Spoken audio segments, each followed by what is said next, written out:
नमस्कार दोस्तों, मैं विनोद कुमार मिश्रा अपने एम्पैथी एक्सप्रेस में आपका स्वागत करता हूं।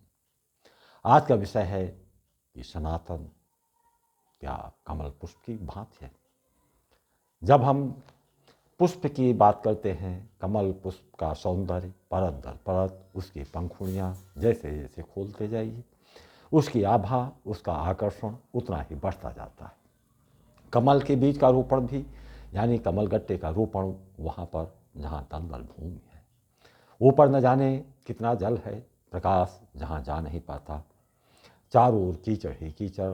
कमल को ज्ञात है सभी अन्य सामान्य पुष्पों की बराबरी उसे नहीं करना है, क्योंकि कमल अन्य सभी पुष्पों से हटकर उसके अंदर एक विशिष्ट सौंदर्य है।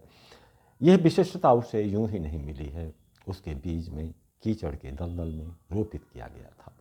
उसके अंकुरण से लेकर पुष्प खिलने तक की यात्रा में वो प्रकाश से वंचित था।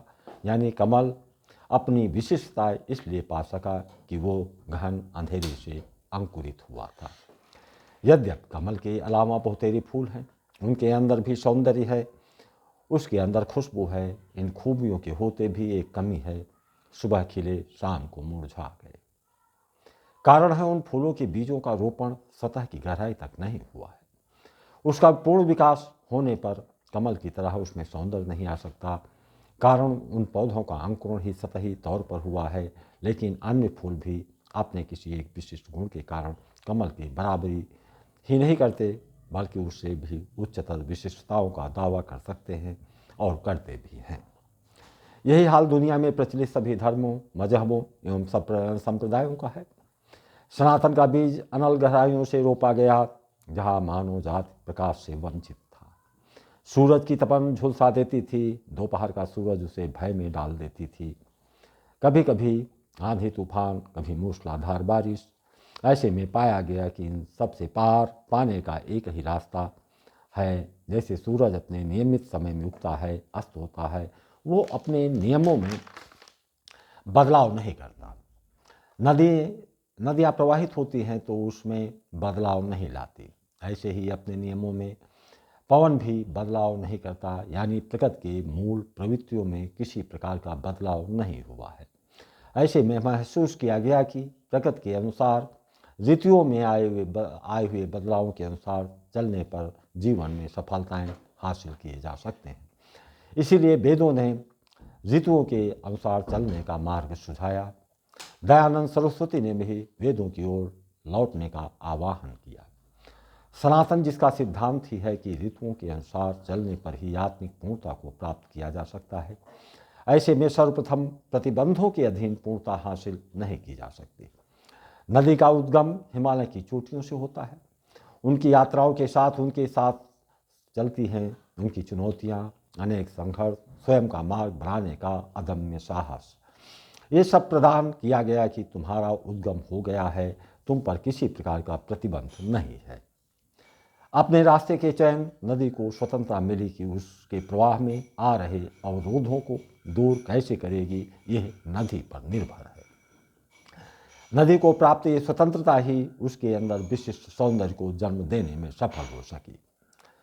आपने देखा होगा नदियों को स्वयं से नृत्य करते हुए सीख लिया, संगीत सीख लिया, नाद को जन्म दिया, स्वयं को गीतों से भरकर अपनी यात्रा में निकलते हुए सागरों में, महासागरों में विलीन होकर पूर्णता प्राप्त करने में सफल हो जाती है। इस पूर्णता का आधार था नदी को मिली हुई स्वतंत्रता, क्योंकि वेदों ने ऋतुओं के अनुसार आगे बढ़ने का आग्रह दर्शाता है कि वेदों ने यह माना कि प्रत्येक व्यक्ति के अंदर एक जीवित आत्मा होती है। इस आत्म तत्व के बीज को गहराई तक तभी रोपित किया जा सकता है जो उच्च कोटि की स्वतंत्रता पूर्ण उस आत्म तत्व के बीज तैयार हो। इस प्रकार स्पष्ट रूप से कहा जा सकता है कि सनातन ने ईश्वर के नियमों पर चलने की बाध्यता नहीं रखी गई। ईश्वरीय दंड का भय नहीं दिखाया गया, परंतु वैदिक धर्म के विपरीत जहाँ तक अन्य मजहब संप्रदाय में ईश्वरीय सत्ता की बात करते हैं तो बहुतेरे दर्शाते हैं कि उसका ईश्वर सातवें आसमान में रहता है। आधुनिक संत जैसे कबीर ने भी अपनी अनुभूतियों को दर्शाते हुए कहा कि सत महले पर सेज पिया की। आगे वो कहते हैं, बिन बादल जहाँ बिजली चमके, बिन सूरज उजियारा हो, ऐसे देश हमारा हो। यह उनकी चरम अनुभूतियों को दर्शाता है। जहाँ तक वेदों का सवाल है, वो भी परमात्मा की स्थिति को दर्शाते हुए हिरण्यगर्भ लोक को दर्शाया गया है। लेकिन उनका एक वाक्य अवश्य दोहराया गया, वो है नेति नेति, यानी उनकी अनुभूतियों के आगे भी बहुत कुछ है। उनकी यह उदारवादिता सभी नागरिकों को धार्मिक स्वतंत्रता के रास्ते को खोलती है। यदि यहीं पर वैदिक ऋषि ये कहते कि अंतिम सत्य हिरण्यगर्भ लोक तक सीमित है, उसे पाने के लिए नियमावलियों को गढ़ते हुए उसी पर आगे चलने की बाध्यता बनाने का प्रयास करते, कोई उनका पालन नहीं करेगा तो उसे ईश्वरीय दंड का भागी होना पड़ेगा। वेदों पर चलने से ईश्वरीय अनुग्रह का लोभ देते तो सनातन का स्वरूप भी अन्य की भांति एक कठोर हो जाता।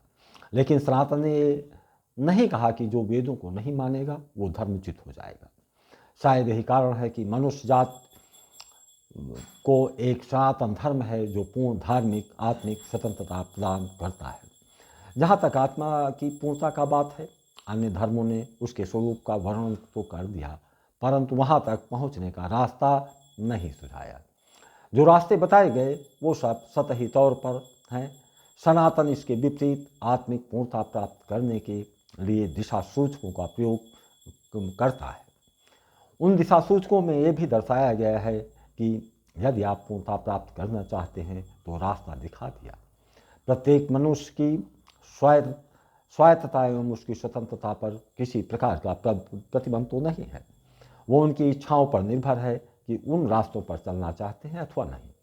यात्रा पर निकले हो तो यात्रा कितनी दूरी तक तय करना है ये व्यक्ति विशेष पर निर्भर करता है। एक बात तो जग जाहिर है कि हर आदमी की महत्वाकांक्षाएं, उसकी आकांक्षाएं भिन्न भिन्न होती हैं। बुद्ध, महावीर, कबीर, मीरा, चैतन्य की आकांक्षाएं सामान्य आकांक्षाओं से सर्वथा भिन्न थी।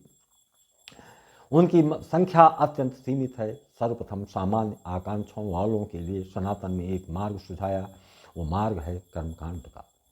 विभिन्न देवी देवताओं की प्रार्थनाओं का करना, उनसे अनुग्रह प्राप्त करने की याचनाएं करना।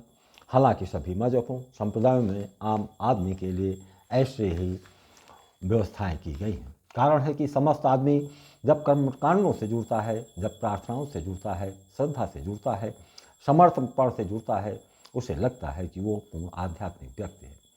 यह मानसिकता सभी संप्रदायों, मजहबों, धर्मों के लोग रखते हैं। ईसाई जब चर्च जाकर प्रार्थनाएं करते हैं, अजान की नमाज अदा करते हैं, कोई हनुमान की पूजा करता है, शिव पर जल चढ़ाता है, तो उसे एहसास होता है कि उसके ऊपर ईश्वरीय अनुकंपा बनी है। संकट काल में जिनकी वो इबादत करता है, प्रार्थनाएं करता है, वही उसे उन संकटों से उबार लेंगे। सामान्य नागरिकों की आत्मिक यात्राएं यहीं तक सीमित रहती हैं। रामायण काल में इस विचारधारा को तब बल मिला जब हनुमान जैसे परम शक्तिशाली देवता का प्रादुर्भाव हुआ। हनुमान एक ऐसे देवता के रूप में उभरे जो पूर्ण सामर्थ्यवान होने पर भी उनके अंदर राम के प्रति अपार श्रद्धा है, राम के प्रति पूर्ण समर्पण है, भक्ति है।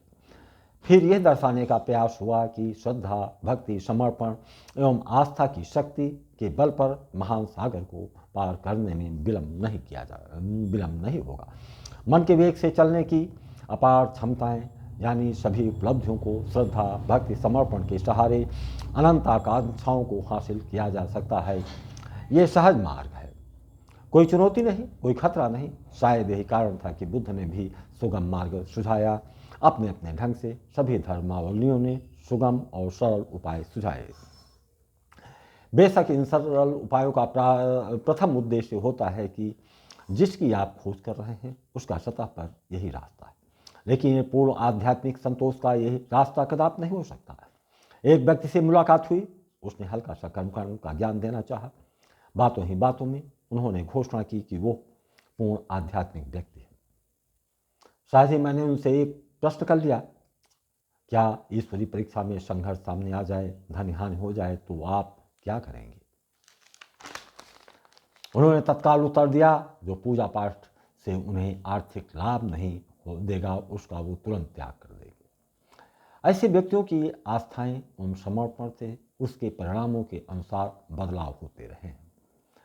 शायद यही कारण है कि हमारे जो धार्मिक संगठन हैं वो भी उन लोगों को उनके मनभावन उपाय सुझाते रहते हैं। वास्तव में सामान्यतः होता क्या है, आदमी एक संबल चाहता है, वो संबल उसके भीतर छुपे हुए भयों का शमन करना चाहता है। यदि कोई ईर्ष्यालु है, जिसके प्रति उसके अंदर ईर्ष्या है का भाव होता है, वो उन तरीकों में से ऐसे उपाय करने की खोज में रहता है कि ईश्वरीय हस्तक्षेप से वो विजेता बन जाएगा, उसकी समस्याओं का, जीवन की जटिलताओं का अंत हो जाएगा। अब चलते हैं, सनातन में आश्चर्य का विषय क्या है, जहाँ एक और सभी संप्रदाय इस बात पर बल देते हैं कि मनुष्य अपने अतिरिक्त सबसे प्रेम करे। कहने में अटपटा सा लगता है, लेकिन आपने अनुभव किया होगा कि उनके सारे खड्यन, उनकी सारी आकांक्षाओं का केंद्रीय बिंदु उनका संपूर्ण परिवार होता है, जिसे वो अपना मानते हैं। उनका वर्चस्व और उनकी स्थितियों के आगे बढ़ने वालों पर ईर्ष्या का भाव रखते हैं। ईर्ष्या का भाव जागा तो सामने वाले से बदले की भावनाओं को भी उन्हीं धर्मों में रास्ता खोजा गया। ऐसे में विभिन्न प्रकार के तांत्रिकों, मौलवियों या ऐसे धार्मिक लोगों का व्यवसाय चल पड़ता है। खैर, सनातन की विशिष्टताओं पर चलते हैं। सनातन एकमात्र ऐसा धर्म है जो प्रत्येक मनुष्य को सर्वप्रथम अपने आप से प्रेम करने का रास्ता सुझाते। दुनिया के सभी जटिल कामों में स्वयं से प्रेम करना जैसा कठिन और दुरूह कार्य दूसरा कुछ भी नहीं है। ये बात दूसरी है कि यदि वो अपने से प्रेम करना प्रारंभ करता है तो उसे प्रेम को वो उस जगह बांटना प्रारंभ कर देते हैं। स्वयं से प्रेम करने का विचार आया तो बौद्ध उस रास्ते को तलाशने के लिए निकल पड़े। जब तक स्वयं से प्रेम की आकांक्षा का जन्म नहीं हुआ था, उस समय तक बौद्ध क्या थे, एक पिता का ऐसा पुत्र जिसके लिए वो राजा बनने का सपना देख रहे थे, एक माता का लाडला पुत्र, एक पत्नी का ऐसा पति जिससे अपेक्षा की गई कि उससे वो भरपूर प्रेम करेंगे। इन सब के बीच में स्वयं वो कहीं नहीं थे। स्वयं की पहचान यानी वहाँ कोई भ्रम नहीं। भ्रम है तो स्वयं से प्रेम कैसे किया जा सकता है। यही सनातन की विशिष्टता है। सबसे पहले तो एक प्रेरणा मिलती है। यदि नदी का प्रवाह है तो लोग नदी के प्रवाहित होते हुए जल से ऊपरी सतह पर अपने को पाते हैं। आप नदी में डुबकी लगाना चाहते हैं तो नीचे जाने के लिए रास्ते हैं, सीढ़ियां हैं, उन सीढ़ियों का आप सहारा लेते हैं। अब आप अपनी आकांक्षाओं के अनुसार 2-4 सीढ़ियों तक जाकर डुबकी लगाना चाहते हैं या उसे पार करना चाहते हैं। हाँ, धरती के नीचे पवित्र और स्वच्छ जल है। आप उस पवित्र जल में डुबकी लगाना चाहते हैं तो अनंत गहराइयों में जल है, यानी अनंत गहराइयों में आपको कूदना ही पड़ेगा। अब अनंत गहराई में कूद गए तो वहाँ किसी प्रकार का आवरण नहीं, कोई भ्रम नहीं, कोई सहारा नहीं, वहाँ केवल आप हैं।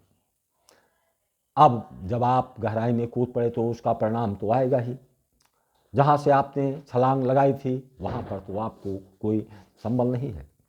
जिस संबल को आप अपना समझ रहे थे वहीं से भ्रमों के जाल टूटना प्रारंभ हो जाते हैं। आप अतल गहराई में कूद गए। अतल गहराइयों में क्या होगा? गहन अंधकार। उस गहन अंधेरे को चीरने का काम आपका है। उसे चीरकर प्रकाश की किरणों को अपने पास आमंत्रित आपको करना है।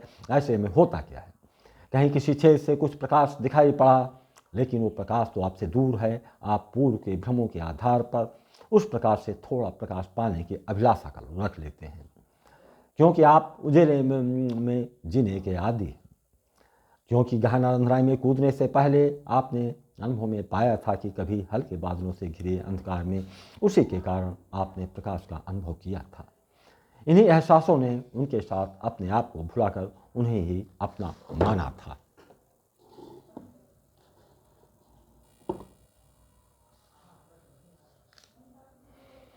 यहाँ पर जब कोई अपने आप से प्रेम की दिशा में आगे बढ़ता है, उस समय प्रकृति आपका सहयोग करने में पीछे नहीं रहती है। आप तो अंधकार में हैं। अंधकार से प्रकाश में आने के लिए जिन्हें आप अपना मानते थे, उनसे एक आशा मान लिया था। उन्हीं आशाओं के कारण प्रकाश में आने के लिए सहयोग की अपेक्षा की थी। लेकिन सहयोग देने वाले जब ये देखते हैं कि इसके चारों ओर गहन अंधकार है जिससे अपने आप को मुक्त नहीं कर पाएगा, फिर सामान्य व्यक्ति अंधकार से दूर रहना पसंद करेगा। ऐसे में उसका प्रतिकार ये कहकर कर सकता है कि तुम्हें अपने नज़दीक लाने का चयन उसके जीवन की सबसे बड़ी भूल थी।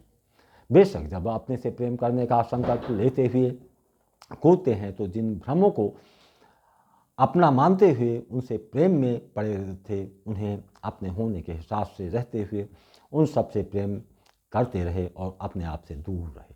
जब उन यथार्थों से प्रकृति आपका साक्षात्कार आती है तो आप पाते हैं कि जिन्हें वो प्रेम करते थे वो सभी प्रियजनों का संबंध पूर्णतया भौतिक था, आध्यात्मिक या आत्मिक संबंध तो थे ही नहीं। फिर उनके स्थान पर आप स्वयं प्रेम करने लगते हैं। आत्मिक पूर्णता का सवाल है, उसका पहला पड़ाव है कि सभी प्रकार के भ्रम जालों को तोड़ा जाए, क्योंकि न जाने कितने भ्रमों के कारण आप अपने अलावा अपने परिवार, रिश्तेदार, मित्र न जाने कितनों को प्रेम करते हैं, जबकि वो सभी भौतिक संबंध हैं, वो आत्मिक संबंध हैं ही नहीं। जब आपसे स्वयं प्रेम करने की शुरुआत करते हैं, वहीं पर गहन अंधकार में कूद जाते हैं। वहाँ से जब आप अपने को देखते हैं, वहाँ पर आशा की किरणें भी नहीं दिखाई देती हैं। उसी सघन अंधकार में आत्मतत्व का वो बीज बोना पड़ता है, जिसकी जड़ें जिस गहराई तक आप कूदे हैं उससे और अधिक गहराई तक उन जड़ों को जाना होता है। जितनी गहराई तक जड़ें जाएंगी उतना ही वह ऊंचाइयों को भी छुएगा। आप सामने प्रश्न उभरेगा कि हम तो इतनी गहराई में हैं, यहाँ तो कुछ सुझाई ही नहीं पड़ता। आप अपनी छलांग में पछताएंगे भी। स्वाभाविक है एक रास्ता को तलाने कि आपके सामने रास्ते को तलाशने की चुनौती है। रास्ता भी सुझाई पड़ता है। आपका दृष्टि अन्न के बीजों को रोपित करने वाले किसानों पर जाती है। आप पाते हैं कि किसान अपने बीजों को रोपित करने के पहले कितना कुछ करता है। खेतों में गुड़ाई करता है, उसकी रोपाई करता है, उसे उर्वरा भूमि बनाने के लिए खेत से खरपतवार हटाता है, मिट्टी को भुरभुरी बनाता है। जिस गहराई में जाकर वो बीजों को रोपित करना चाहता है, वहाँ तक कि मिट्टी को कितना मुलायम बना देता है। उस अन्न के पौधे की जड़ें गहराई तक नहीं जाती, ऊंचाई आसमान को नहीं छूती, लेकिन वेदों के अनुसार जब आप अपने आत्मतत्व के बीज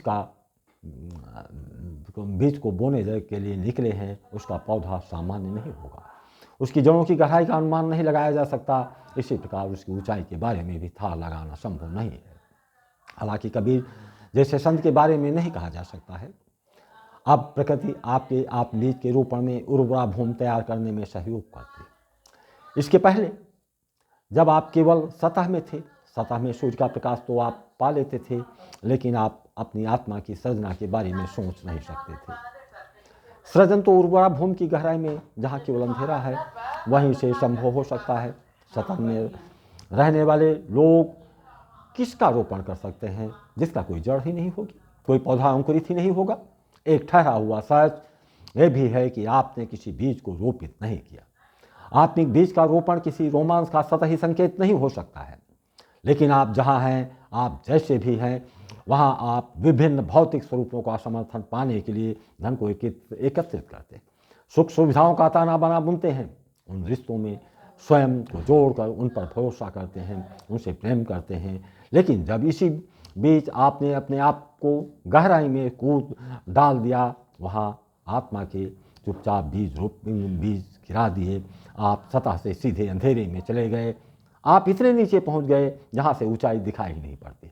बीज रोपण के साथ ही साथ जिनके समर्थन पाने के लिए आप तत्पर रहते थे, वो समर्थन देने वाले सभी आपका भरोसा तोड़ते। वो टूटे हुए भरोसे आपके ऊपर जमे खरपतवार हटने का काम करती है, लेकिन भरोसा विश्वास पर निर्भर होता है। एक पल ऐसा लग सकता है कि आपका संतुलन बिगड़ रहा है। जिन पर सबसे अधिक भरोसा किया, जिनके ऊपर आपका पूर्ण विश्वास होता है, जिनके बारे में आप आश्वस्त होते हैं कि ये सब मेरे अपने हैं, ये सब हमारे गौरव को बढ़ाएंगे, हमारे मूल्यों को वरीयता देंगे, लेकिन परिणाम उल्टा होगा। उल्टा होता क्या है, उनके साथ रहते रहते आप अपने को भूलकर उनसे प्रेम करते रहते हैं, यहाँ तक कि उनके कर्मों को भी आप अपना कर्म मान लेते हैं। यहाँ तक कि समाज के अन्य सदस्य भी उनके कर्मों को आपसे जोड़ते हुए आपका मूल्यांकन करते हैं। अब आप तो गहराई में हैं। उस गहराई में जब आप गए तो पाया कि जिन लोगों से आप प्रेम करते थे उनकी निगाहों में ना तो आपका कोई मूल्य है, ना कोई जागरूकता। ऐसे में आपके टूटे हुए विश्वास, टूटा हुआ भरोसा आत्म तत्व के रोपित बीज के लिए उर्वरक का काम करती है। गहन अंधेरे में आत्मतत्व के बीज जब रोपित किया, रोपण के समय उसमें अपने उन उर्वरकों का प्रयोग किया, तो आपकी आत्मतत्व के बीज का अंकुरण होना प्रारंभ हो जाएगा। उसकी जड़ें किस गहराई तक जाएंगी, यह आपकी कल्पना के परे होगा। जब पौधा वृक्ष का रूप लेगा तो उसकी ऊंचाई आसमान को छूने लगेगी।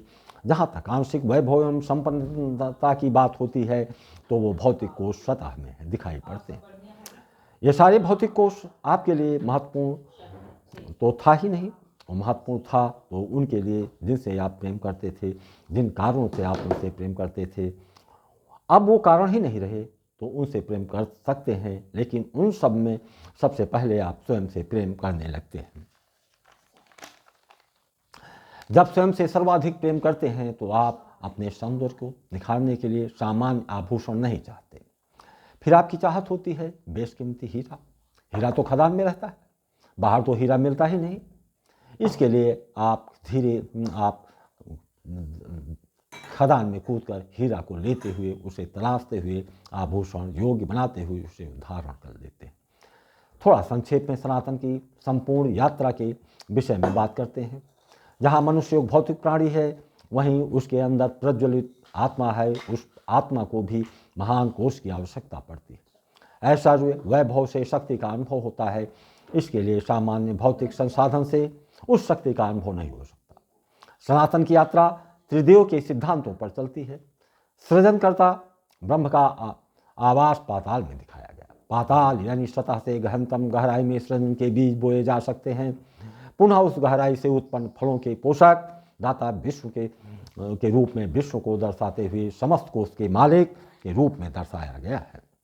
यानी सबसे पहले अनल गहराई में कूदिए। जब बीज अंकुरित होगा, उसको पर्याप्त वैभव के लिए, पर्याप्त शक्ति अर्जित करने के लिए, वहाँ से आत्मतत्व पौधे से विशाल वृक्ष बनाने के लिए उर्वरक की जरूरत होती है।